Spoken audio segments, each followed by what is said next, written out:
Again, even as often in the Psalms, Jeremiah is looking at his miserable life.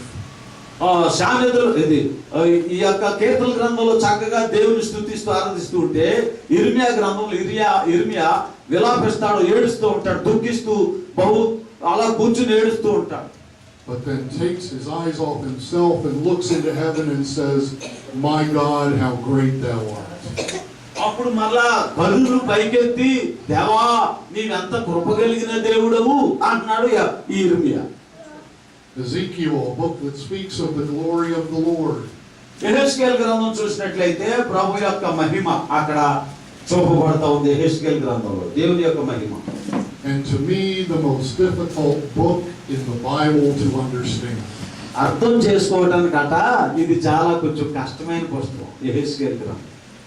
The book of Daniel, which speaks to us of the sovereign God.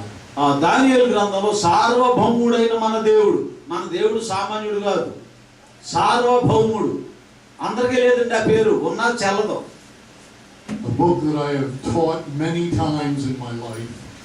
ఆయన జీవితంలో చాలా చదివినటువంటి వాక్య భాగము.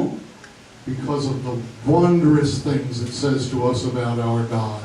మన దేవునిని గురించి అనేక గొప్ప అంశములు అక్కడ వ్రాయబడిన గ్రంథం.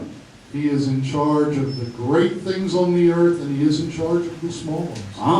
ఈ యొక్క లోకంలో జరిగే చాలా గొప్ప అంశాలన్నీ కూడా దేవుని వల్లనే జరుగుతున్నాయి. దేవుడే దానికి కారణభూతుడు. A book that became very dear to me 2 years ago. 2 సంవత్సరాల క్రితం వరుసగా చదివారండి గారు అది. I was working and I had a bonfire burning.